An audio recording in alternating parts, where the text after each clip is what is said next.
ಪಾಪು ಪಾಪು ಮಕ್ಕದ ಮೇಲೆ ಹೊಡಿತೀನಿ.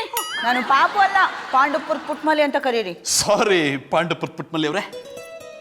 ಏನೋ ಇವತ್ತು ಸಾಲ ಖುಷಿಯಾಗಿದ್ದೀನಿ. ಏನ್ ವಿಷಯ? ಅದೆಲ್ಲ ಆಮೇಲೆ ಹೇಳ್ತೀನಿ, ಮೊದಲು ಸ್ವೀಟ್ ತಿನ್ನಿ. ಮೊದ್ಲು ಏನು ಅಂತ ಹೇಳಿ, ಆಮೇಲೆ ಸ್ವೀಟ್ ತಿಂತೀನಿ. ಆಯ್ತು ಹೇಳ್ತೀನಿ. ಪುಟ್ಮಲ್ಲಿ ಅವರೇ, ಕೃಷ್ಣನ್ ತಾಯಿ ಯಾರು? ದೇವಕಿ. ಯಶೋದೆ ಮಗ ಯಾರು? ಕೃಷ್ಣ. ಕೃಷ್ಣನ್ ತಂದೆ ಯಾರು? ವಾಸುದೇವ. ಯಶೋದೆ ಗಂಡ ಯಾರು? ನಂದಕುಮಾರ. ನಂದಕುಮಾರನ್ ಮಗ ಯಾರು? ಕೃಷ್ಣ. ಕೃಷ್ಣನ್ಗೆ ಎಷ್ಟು ಜನ ಅಪ್ಪ ಅಮ್ಮಂದ್ರು? ಅಯ್ಯ, ಏನ್ ಪ್ರಶ್ನೆ ಅಂತ ಕೇಳಿರಿ ಚಂದನ್ ಅವ್ರೆ. ಕೃಷ್ಣನ್ಗೆ ದೇವಕಿ ವಾಸುದೇವ ನಿಜವಾದ ಅಪ್ಪವ್ವ, ಯಶೋಧ ನಂದಕುಮಾರ ಸಾಕು ಅಪ್ಪವ್ವ ಅನ್ನಿ. ಜಾಡ ಪುಟ್ಮಲ್ಲಿ ಅವರೇ, ಇಷ್ಟ ದಿನ ನಿಮ್ಮ ಮನೆಗೆ ಬರ್ತಿದ್ಲಲ್ಲ ಗೊಂಬೆ, ಅವಳನ್ನ ನಿಮ್ಮ ನಿಜವಾದ ಮಗಳು ಅನ್ಕೊಂಡ್ಬಿಟ್ಟಿದ್ದೆ. ಗಾಬರಿ ಆಗ್ಬಿಟ್ಟಿತ್ತು. ಆದ್ರೆ ಇವತ್ತು ಗೊತ್ತಾಯ್ತು ಅವರು ನಿಮ್ಮ ಮಗಳಲ್ಲ ಅಂತ. ಚಂದನ್ ಅವ್ರೆ, ನನ್ ಬಗ್ಗೆ ಎಷ್ಟೊಂದು ಕೆಟ್ಟಾಗಿ ಯೋಚನೆ ಮಾಡ್ತೀರಿ ಅಂತ ಅನ್ಕೊಂಡಿರ್ಲಿಲ್ಲ. ಪುಟ್ಮಲ್ಲಿ ಅವರೇ, ನಾನು ಬೇಕು ಬೇಕು ಅಂತ ತಿಳ್ಕೊಳ್ಳಿಲ್ಲ, ಅದೇ ಬಂದ್ಬಿಡ್ತು. ಅಳಿಯ ಅಲ್ಲ, ಮಗಳ ಗಂಡ ಅನ್ನೋ ತರ ಮಾತಾಡ್ಬೇಡಿ. ಪುಟ್ಮಲ್ಲಿ ಅವರೇ, ನಾನು ಇವತ್ತು ತುಂಬಾ ಖುಷಿಯಾಗಿದ್ದೀನಿ. ಸುಮ್ಮನೆ ನೀವು ಬೇಜಾರು ಮಾಡ್ಕೊಳ್ಳದೆ ಸ್ವೀಟ್ ತಿನ್ನಿ.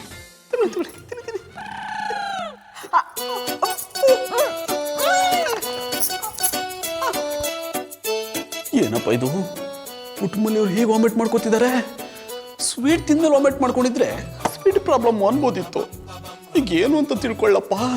ಪುಟ್ಮಲ್ಲಿ ಅವರೇ, ಏನಾಯ್ತು? ಚಂದನ್ ಅವ್ರೆ, ನಂಗೆ ಹೆಂಗೆ ಹೇಳ್ಬೇಕು ಗೊತ್ತಾಯ್ತಾ ಇಲ್ಲ. ಪುಟ್ಮಲ್ಲಿ ಅವರೇ, ಸುಮ್ಮನೆ ಟೆನ್ಷನ್ ಕೊಡಬೇಡಿ. ಯಾಕೆ ನಾಚ್ಕೋತಿದ್ರೆ? ಏನಾಯ್ತು ಅಂತ ಹೇಳಿ. ಟೀ ಜಾಸ್ತಿ ಕುಡಿದ್ರಾ? ಚಂದನ್ ಅವ್ರೆ, ನಾನು ಟೀನೇ ಕುಡಿಯಲ್ಲ ಅನ್ನಿ. ಊಟ ಸರಿಯಾಗಿ ಡೈಜೆಸ್ಟ್ ಆಗಿಲ್ವಾ? ಅಯ್ಯ, ಹಂಗೇನು ಇಲ್ಲ, ಅವತ್ರ ಚೆನ್ನಾಗಿ ತಿಂದವ್ನಿ. ಮತ್ತ್ಯಾಕೆ ವಾಮಿಟ್ ಮಾಡ್ಕೋತಿದ್ದೀರಾ? ಇರಿ, ನಮ್ಮ ಅತ್ತೆಯವ್ರನ್ನ ಫೋನ್ ಮಾಡಿ ಕೇಳ್ತೀನಿ. ಅಯ್ಯೋ ಪುಟ್ಮಲ್ಲಿ ಅವರೇ. ಹಲೋ ಅತ್ತೆವ್ವ. ಯಾಕೂಸು, ಆ ದನ ಕಾಯೋನ್ ಏನಾದ್ರು ಬೋದ್ನಾ?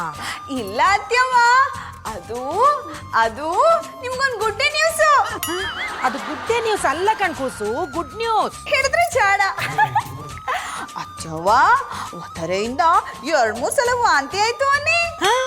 ಅಯ್ಯೋ, ನಿನ್ ಬಾಯಿಗೆ ಸಕ್ಕರೆ ಅಕ್ಕ, ಎಂತ ಗುಡ್ ನ್ಯೂಸ್ ಹೇಳ್ದೆ ಕಣ್ಕೂಸು. ಅಂತೂ ನಮ್ ದೊಡ್ಡ ಮಾವ ನಿನ್ ಹೊಟ್ಟೆಲ್ ಬರ್ತಾವನೆ ಅಂದಂಗಾಯ್ತು. ಅಚ್ಚವ್ವ, ಈಗ ಏನ್ ಮಾಡನೆ? ನೀ ಏನು ಮಾಡ್ಬೇಡ, ಮೊದ್ಲು ಡಾಕ್ಟರ್ನ ಕರ್ಸಿ ಚೆಕಪ್ ಮಾಡ್ಸು. ನಾ ಹೇಳ್ದಂಗೆ ಆ ಮಗು ನಿಮ್ಮ ಅಟ್ಟಿಗೆ ಬರಕ್ ಶುರು ಮಾಡಿದ್ಮೇಲೆ ಅಂತೂ ಇಂತೂ ನೀ ಗರ್ಭಿಣಿ ಆಗ್ಬಿಟ್ಟೆ. ಹೋಗಿ ಅತ್ತೆವ್ವ, ನಂಗೆ ನಾಚಿಕೆ ಆಯ್ತದ. ಆಹಾ, ಇಷ್ಟು ದಿನ ಇಲ್ದಿರೋ ನಾಚಿಕೆ ಈಗ ಆಯ್ತದ? ತಾಯಿ ಆಗೋ ಖುಷಿ ಏನು ಅಂತ ಈಗ ಗೊತ್ತಾಯ್ತಾ? ಇಂಥ ಟೈಮಲ್ಲಿ ನನಗೂ ಹಂಗೆ ಆಯ್ತಿತ್ತು. ಇನ್ಮ್ಯಾಕೆ ಅಟ್ಟಿಲ್ ನೀನು ಯಾವ ಕೆಲಸನೂ ಮಾಡಬೇಡ, ಎಲ್ಲ ಕೆಲಸನ ದನ ಕಾಯನ್ ಕೈಲೇ ಮಾಡಿಸು. ಆಯ್ತು ಅತ್ತೆವ್ವ, ನೀವು ಹೇಳ್ದಂಗೆ ಮಾಡ್ತೀನಿ. ಫೋನ್ ಮಾಡಕ್ತೀನಿ. ಮಡ್ಗು. ಆಮ್ಯಾಕೆ ನಾನು ಹೇಳಿದ್ದನ್ನು ಮರಿಬೇಡ. ಬಿರ್ಬಿರ್ನೆ ಡಾಕ್ಟರ್ನ ಕರೆಸಿ ಚೆಕಪ್ ಮಾಡಿಸಿ ಆಮ್ಯಾಕೆ ನಂಗೆ ಫೋನ್ ಮಾಡು. ಆಯ್ತು ಅತ್ತೆವ್ವ. ಆಯ್ತು ಕುಸು, ಮಡ್ಗು. ಅಂತೂ ಕೊಂಗೊಳ್ಳಿ ಮಲ್ಲಪ್ಪ ಕಂಡ್ಬಿಟ್ಟು ಕೂಸ್ ಕರಣಿಸ್ತಾನೆ. ಅಯ್ಯೋ ಅಣ್ಣು, ಈ ತಕೋ. ಕೈಮಾ ಲಿವರ್ ಚಕ್ಕಣ ಮಾಡುವ ವಿಧಾನ: ಒಂದು ಬಾಣಲಿಗೆ ಎಣ್ಣೆ, ಈರುಳ್ಳಿ ಹಾಕಿ ಹುರಿದು ಶುಂಠಿ ಬೆಳ್ಳುಳ್ಳಿ ಪೇಸ್ಟ್, ಅರಿಶಿನ, ಪುದೀನ, ಕೊತ್ತಂಬರಿ ಸೊಪ್ಪು, ಲಿವರ್, ನೀರು, ಬೇಯಿಸಿದ ಕೈಮಾ, ಟೊಮ್ಯಾಟೊ ಪ್ಯೂರಿ, ಗರಂ ಮಸಾಲ, ತುಪ್ಪ ಮುಚ್ಚಳ ಮುಚ್ಚಿ ಬೇಯಿಸಿ. ಈಗ ಕೈಮಾ ಲಿವರ್ ಚಕ್ಕಣ ಸವಿಯಲು ಸಿದ್ಧ. ನಮ್ಮ ಇವತ್ತಿನ ಕಾರ್ಯಕ್ರಮದಲ್ಲಿ GFC ಖ್ಯಾತಿಯ ಕೃಷ್ಣಪ್ಪ ಅವರು ಒಳ್ಳೆ ಚಾಕ್ನವನ್ನ ಮಾಡಿ ಕೊಟ್ಟಿದ್ದಾರೆ. ಹೆಂಗಿದೆ ಅಂತ ಎಲ್ಲ ಹೇಳಕ್ಕಾಗಲ್ಲ, ನೀವು ಮಾಡ್ಕೊಂಡ್ರೆ.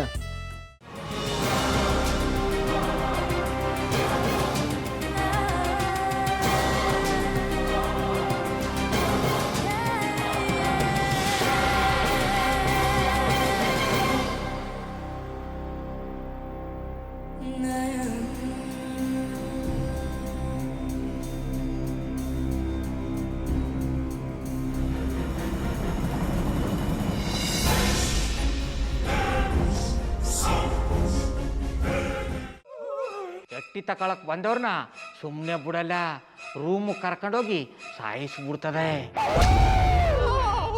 ರೂಮಿಗೆ ಕರ್ಕೊಂಡು ಹೋಗಿ ಯಾಕೆ ಸಾಯಿಸ್ತಾಳೆ? ಯಾಕಂದ್ರೆ ಅದು ಅವಳು ಪ್ರಿಯಕರನ್ ಸಾಯಿಸಿದ ಜಾಗ, ಅದಕ್ಕೆ ಅಲ್ಲಿಗೆ ಕರ್ಕೊಂಡೋಗಿ ಸಾಯಿಸ್ಬಿಡ್ತದೆ.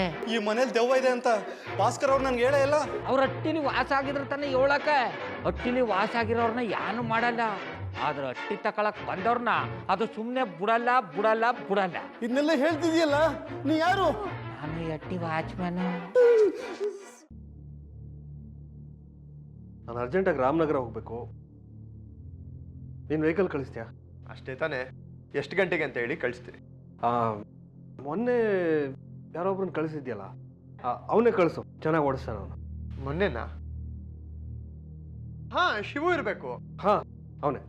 ಅಯ್ಯೋ, ಅವ್ನು ನಿನ್ನೆಯಿಂದ ಕೆಲಸಕ್ಕೆ ಬಂದಿಲ್ಲ. ಫೋನ್ ಮಾಡಿದ್ರೆ ರಿಸೀವ್ ಮಾಡ್ತಿಲ್ಲ.